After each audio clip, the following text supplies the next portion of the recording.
அதாவது கட்டுப்பாடுகள் மொத்தம் 6 கட்டுப்பாடுகள் இருக்குது. ஒன்று, இந்த கட்டுப்பாடுகளை கடைபிடிக்காமல் ஜெயிக்கவே முடியாது. நான் சொல்கிற அந்த 6 கட்டுப்பாடுகளை கடைபிடிச்சாதான் வாழ்க்கையில் நீங்கள் முன்னேற முடியும், ஜெயிக்க முடியும். கண்டிப்பாக ஜெயிச்சிருவீங்க. அதுக்கான 6 அந்த கட்டுப்பாடுகளை பற்றி சொல்கிறேன். ஒன்று, தூக்க கட்டுப்பாடு. நைட்டு இரவு 9 மணிக்கு படுத்துடணும். ஏன்னா 9 மணிக்கு படுக்கிறது ரொம்ப கஷ்டம்.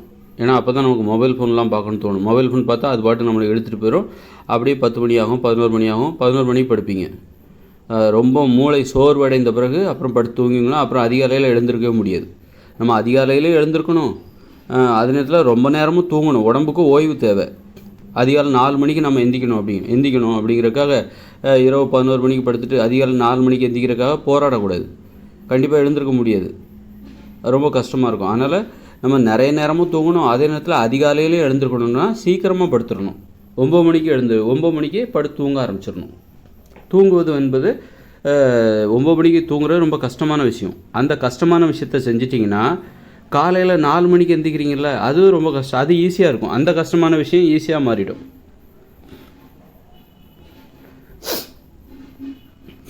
தூக்க கட்டுப்பாடு. அடுத்த கட்டுப்பாடு உடற்பயிற்சி. காலையிலையும் மாலையிலையும் உடற்பயிற்சி செய்யணும். நான் வெறுமனே காலை மட்டும்தாங்க உடற்பயிற்சி செய்வேன் அப்படின்னாக்கா உங்களுக்கு என்ன ஆகும் அப்படின்னா, மறுநாள் காலையில் மறந்துடும். உடற்பயிற்சி செய்யணுங்கிறது நினைப்பே வராது. காலையில் உடற்பயிற்சி செய்யணும், அப்புறம் மாலையில் உடற்பயிற்சி செய்யணும், அப்புறம் மறுநாள் காலையில் உடற்பயிற்சி செய்யணும். இப்போ இப்படி செஞ்சால் தான் உடற்பயிற்சி என்பது உங்களுக்கு நினைவிலே இருக்கும். காரணம், உடற்பயிற்சி செய்கிறதுனால உடம்புல ஒரு வலி இருக்கும். அந்த வலி இன்றைக்கி காலையில் உடற்பயிற்சி செஞ்சிங்கன்னா அந்த வலி சாயந்தரமும் இருக்கும். அப்போ அந்த நினப்பு இருக்கும். வலி இருக்கிற வரைக்கும் தான் உடற்பயிற்சி என்கிற நினப்பு இருக்கும். உங்களுக்கு ஞாபகத்துக்கு இருக்கும். உடற்பயிற்சி ஞாபகத்துக்கு இருக்கும். உடற்பயிற்சினால் ஏற்படுகிற வலி தான் உங்களை உடற்பயிற்சி செய்யணும் அப்படிங்கிற அந்த ஞாபகத்தை வச்சுக்கிட்டே இருக்கும். இன்றைக்கி காலையில் உடற்பயிற்சி செஞ்சுட்டு அதோட நீங்கள் மறுநாள் காலையில் தான் உடற்பயிற்சி செய்கிறீங்கன்னு வச்சுக்கோங்களேன், மறந்துடுவீங்க. எப்படின்னாக்கா, இன்றைக்கி காலையில் உடற்பயிற்சி செய்கிறீங்க, அப்படியே சாயந்தரம் வரைக்கும் அந்த வலி இருக்கும். அப்புறம் நைட்டு நல்லா தூங்குவீங்களா, உடம்புல அந்த வலி சுத்தமாக போயிடும். இன்றைக்கி காலையில் பண்ண அந்த உடற்பயிற்சினால் உடம்புல ஏற்பட்ட வலி உங்கள் உடம்புல சுத்தமாக போயிடுமா, மறுநாள் காலையில் மறந்துடுவீங்க. உடற்பயிற்சி செய்வதனால் ஏற்படுகிற வலி உடம்புல இருந்தால் இருக்கிற வரைக்கும் தான் உடற்பயிற்சி செய்ய வேண்டும் என்கிற ஞாபகம் ஒரு தூண்டுதலாக உங்களுக்கு ஏற்பட்டு கொண்டே இருக்கும். அதனால் ரொம்ப இடைவெளி விடக்கூடாது. உடற்பயிற்சி நான் ஜிம்மில் போய் ஒர்க் அவுட் பண்ணுறவங்க 2-3 நாளைக்கு ஒரு வாட்டி 3 நாள் ஒர்க் அவுட் பண்ணுவாங்க. அப்புறம் ஒரு 3 நாள் ரெஸ்ட் எடுப்பாங்க. அதை சொல்லலை. நான் சாதாரண மனுஷங்களுக்கான தேவையான உடற்பயிற்சியை பற்றி நான் சொல்லிக்கிட்டு இருக்கேன். நான் 6 பேக் வைக்கிறதுக்கான உடற்பயிற்சியை பற்றி சொல்லலை. சாதாரண மனுஷங்க தினந்தோறும் எப்படி உற்சாகமாக இருக்கிறது, அவங்களுக்கு தேவையான உடற்பயிற்சி, எளிமையான உடற்பயிற்சியை பற்றி நான் சொல்கிறேன். மக்கள் உடற்பயிற்சி, மக்களுக்கு தேவையான உடற்பயிற்சி, எல்லாரும் எளிதாக பின்பற்றக்கூடிய ஒரு உடற்பயிற்சி. காலையில் நீங்கள் என்ன பண்ணுங்கள், ஒரு உடற்பயிற்சி ஒரு அரை மணி நேரம் பண்ணுங்கள். அப்புறமா சாயந்தரம் உடற்பயிற்சி பண்ணுங்கள். அப்போ தான் அவங்க இந்த ஞாபகம் இருந்துக்கிட்டே இருக்கும். ஒரு காலையில் 1 மணி நேரம் உடற்பயிற்சி பண்ணுங்கள். அப்புறம் சாயந்தரமாக 1 மணி நேரம் உடற்பயிற்சி பண்ணுங்கள். அப்போ தான் உடம்புல கொஞ்சம் வலி இருக்கும். அந்த உடற்பயிற்சினால் ஏற்படுகிற வலி உடம்புலே இருக்கும். உடம்புல அந்த வலி இருக்கிற வரைக்கும் தான். ஏன்னா அந்த வலி என்பது உடற்பயிற்சியால் ஏற்பட்ட வலி. அப்போது அந்த உடற்பயிற்சி செய்ய வேண்டும் என்கிற ஞாபகம் இருந்துக்கிட்டே இருக்கும். அந்த வலி உங்கள் உடம்பை விட்டு போயிடுச்சுன்னு வச்சுக்கோங்களேன், இன்றைக்கி காலையில் தான் உடற்பயிற்சி செய்கிறீங்க, அதோட சாயந்தரம் பண்ணல, அப்புறம் நைட்டு தூங்குறீங்க, அந்த உடம்புல வலி சுத்தமாக போயிடுமா, உடற்பயிற்சி என்கிற ஞாபகமே உங்களுக்கு இருக்காது. அப்புறம் இன்றைக்கி காலையிலையும் உடற்பயிற்சி செய்யணும் அப்படின்னு நினச்சிங்கன்னா ஒரு அதிர்ச்சி மாதிரி இருக்கும், சம்மந்தமே இல்லாமல்.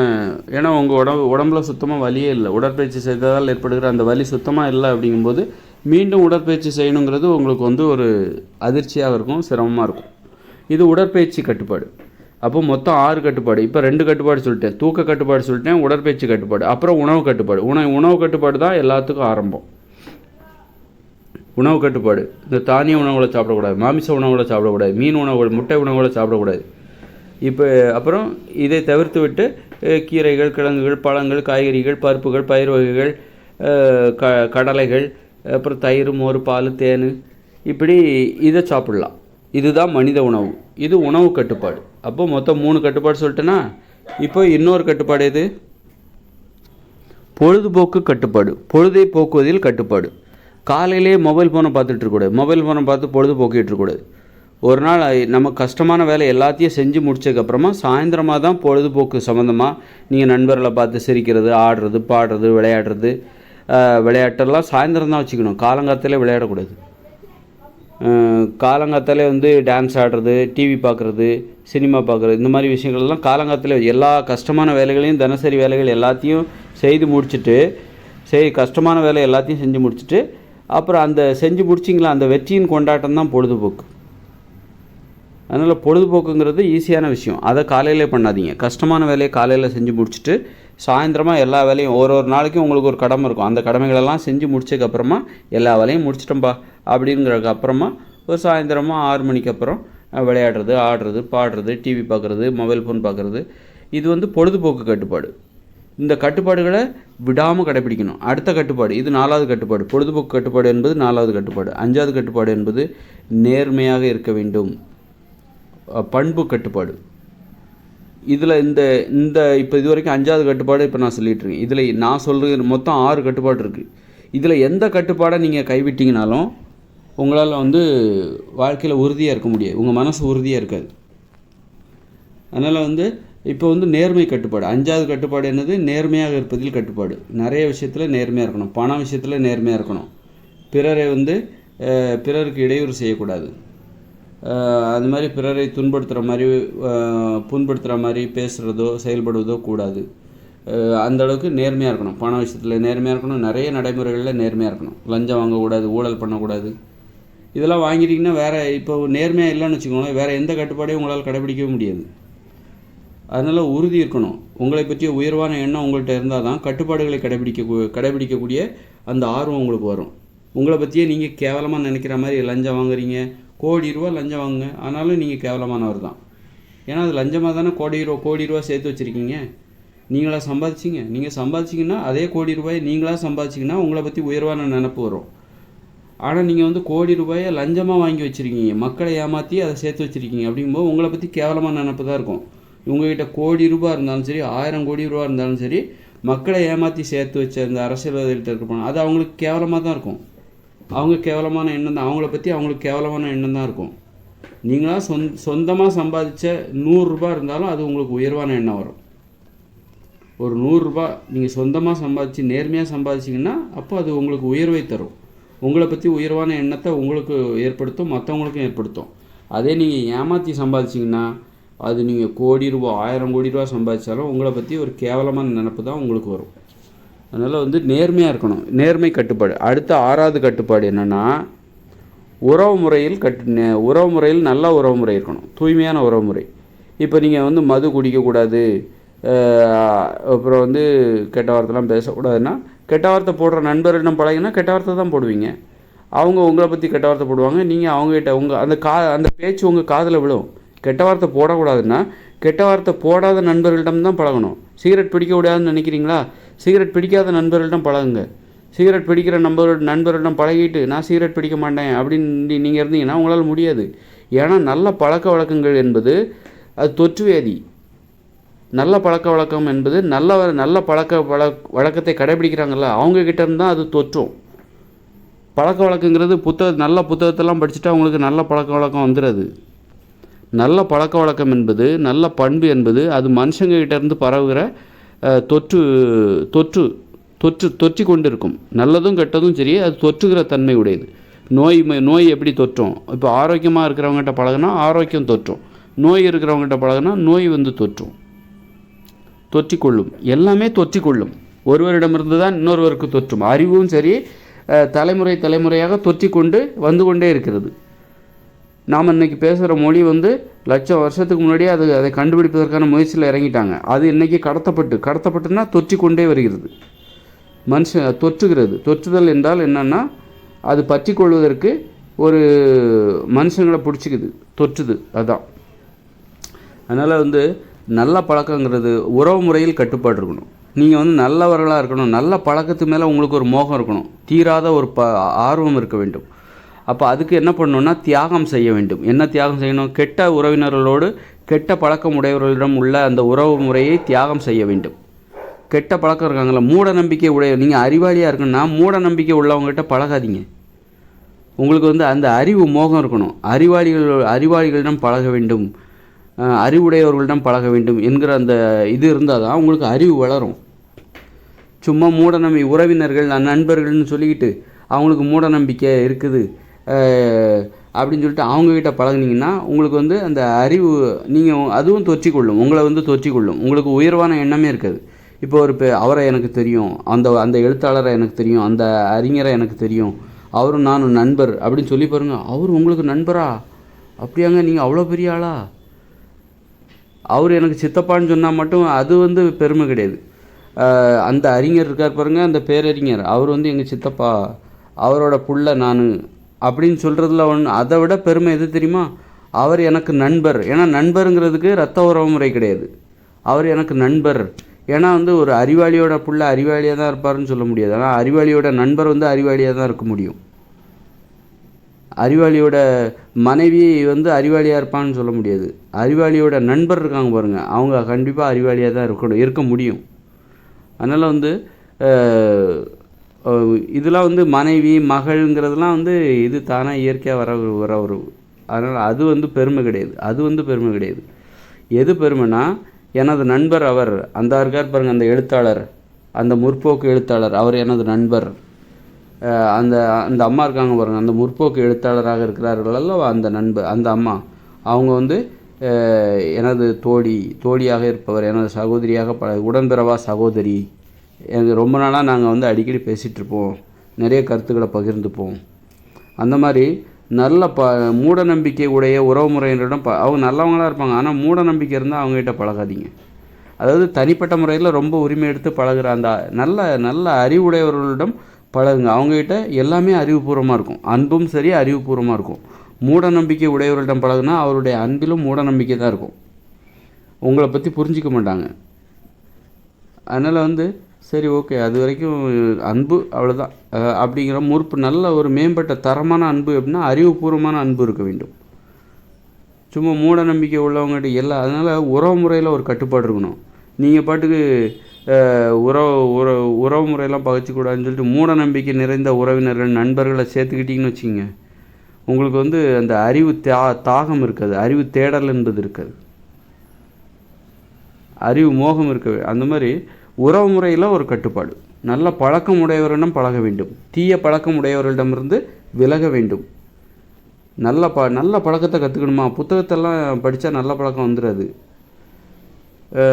அதுக்கு நல்ல பழக்கம் உள்ளவங்ககிட்ட இருந்து தான் அந்த நல்ல பழக்கம் உங்கள்கிட்ட வரும். அது இன்னொருத்தர்கிட்டருந்து பெறக்கூடியது. நல்ல பழக்கத்தை கற்றுக்கணும் அப்படின்னா அதுக்கு இன்னொருத்தர் தேவை, மனுஷங்க தேவை. அது மற்றவங்க தான் உனக்கு கொடுக்கணும். அது மனுஷங்க கிட்ட தான் இருக்குது. நல்ல பழக்கங்கிறது எங்கே இருக்குன்னா மனுஷங்க கிட்ட இருக்குது. போய் வாங்கிக்கோ. அது புத்தகத்திலே இல்லை, அது நீயா உருவாக்கிக்க முடியாது. எல்லாமே இங்கே மற்றவங்ககிட்ட தான் இருக்குது.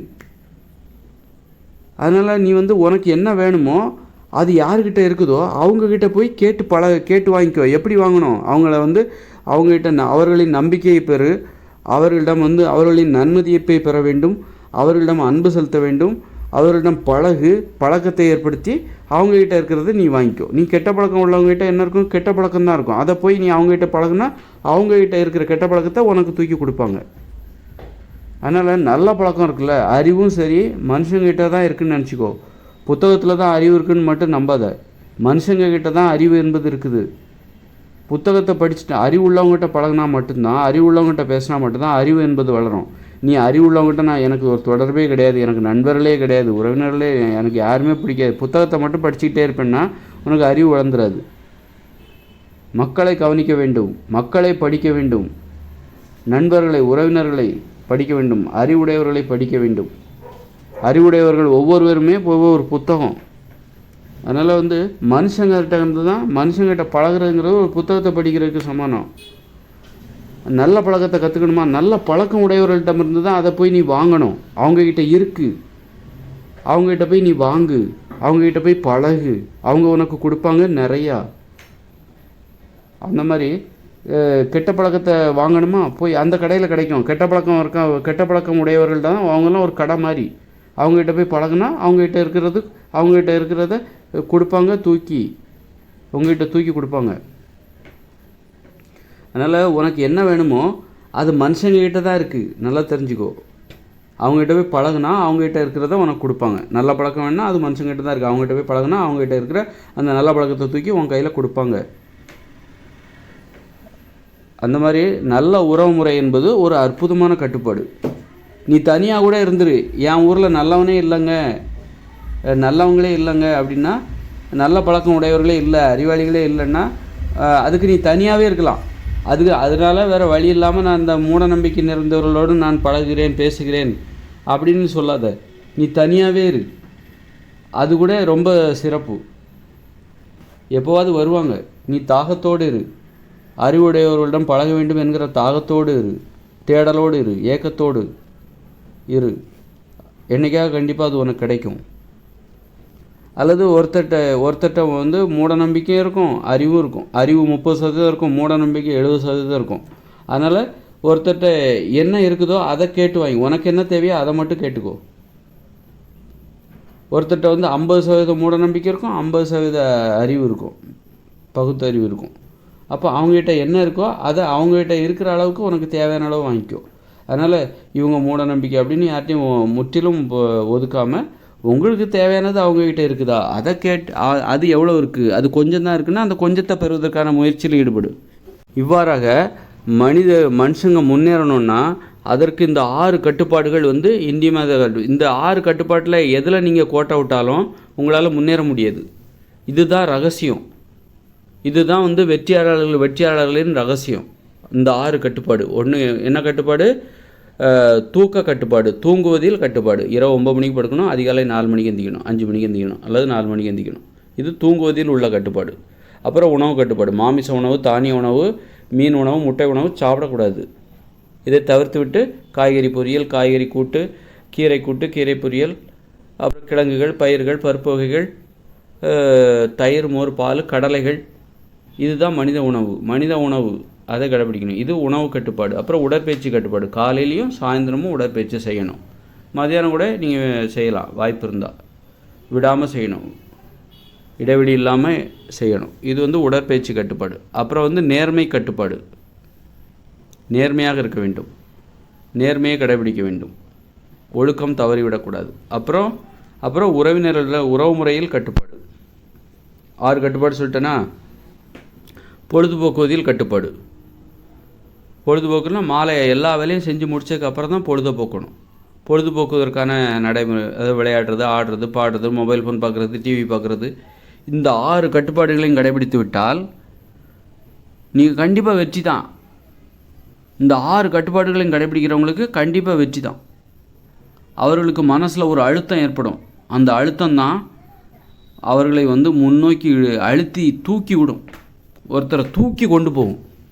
இந்த அழுத்தம் இருக்கணும், இவ்வளோ ப்ரெஷர் இருக்கணும். இந்த 6 கட்டுப்பாடுகளால் ஒருவருக்கு பயங்கர ப்ரெஷர் ஏற்படும், ரொம்ப அழுத்தம் ஏற்படும். அந்த அழுத்தத்தை விடவே விடக்கூடாது. அந்த அழுத்தத்தை சேமிக்கணும். அந்த அழுத்தத்தை அந்த வங்கியில் சேமிக்க வேண்டும். டெபாசிட் பண்ணுங்கள், டெபாசிட் பண்ணிக்கிட்டே இருங்க. ரெக்கரிங் டெபாசிட்டில் தினசரி ரெக்கரிங் டெபாசிட். அந்த அழுத்தத்தை ஒரு நாள் கூட விடாதீங்க. இடைவெளி இல்லாமல் தொடர்ந்து கடைபிடிச்சிக்கிட்டே இருங்க. அதாவது அந்த 6 கட்டுப்பாடை தொடர்ந்து கடைபிடிக்க அந்த அழுத்தம் சேர்ந்துக்கிட்டே இருக்கும். மனசில் அழுத்தம் சேர்ந்துக்கிட்டே இருக்கும். ப்ரெஷர் அந்த ப்ரெஷர் தான் உங்களை மேல் நோக்கி தூக்கி விடும், உயரமான இடத்துக்கு தூக்கி விடும். பின்னாடி அவ்வளோ அழுத்தம் இருக்கணும். உயரமான இடத்துக்கு போகிறாங்க பார்த்தீங்களா, அவங்களுக்கு கீழே அவ்வளோ அழுத்தம் இருக்குது. அந்த அழுத்தம் தான் அவர்களை உயரமான இடத்துக்கு கொண்டு போகுது. அதனால் நான் சொல்கிற அந்த 6 கட்டுப்பாடை கடைபிடிச்சிங்கன்னா நீங்கள் ஒரு லட்சியவாதி, நீங்கள் ஒரு உயரமான இடத்துக்கு போகிறதுக்கான அந்த அழுத்தம் உங்களுக்கு கிடைக்கும். அதனால் அந்த அழுத்தத்தை போற்ற வேண்டும், அழுத்தத்தை கொண்டாட வேண்டும், அழுத்தத்தை பாதுகாக்க வேண்டும். அந்த அழுத்தம் வந்து குறைஞ்சிடக்கூடாது. அந்த அழுத்தத்தை சேமித்து அதிகப்படுத்திக்கிட்டே போங்க. என்னெல்லாமோ மாற்றம் நடக்கும் உங்கள் வாழ்க்கையில். நீங்கள் எதிர்பார்க்காத மாற்றம்லாம் நடக்கும். இதெல்லாம் என் வாழ்க்கையில் நடக்கும்னு நான் நினச்சி கூட பார்க்கலங்க. ஒரே ஆச்சரியமாக இருக்குங்க. நான் இப்படி நினச்சி கூட பார்க்கல. நான்லாம் இப்படி முன்னேறுவேன்னு நினச்சி கூட பார்க்கலங்க. முன்னேற்றம்னா இதான் போலுக்கு. அதுக்கு என்ன காரணம்? அந்த 6 கட்டுப்பாடு. நான் சொன்ன 6 கட்டுப்பாடு. அது 6 மனமே 6 அந்த ஆண்டவன் கட்டளை 6 அப்படின்னு சொல்கிறாங்களா. இதுக்கும் எந்த சம்மந்தம் கிடையாது. இந்த பாட்டுக்கும் இதுக்கும் எந்த சம்மந்தமும் கிடையாதுங்க. நான் சொல்கிற கட்டுப்பாடு அது வந்து 6 கட்டுப்பாடை கடைபிடிச்சிங்கன்னா சும்மா அவ்வளோதான் போயிடுவீங்க நீங்கள் மேலே.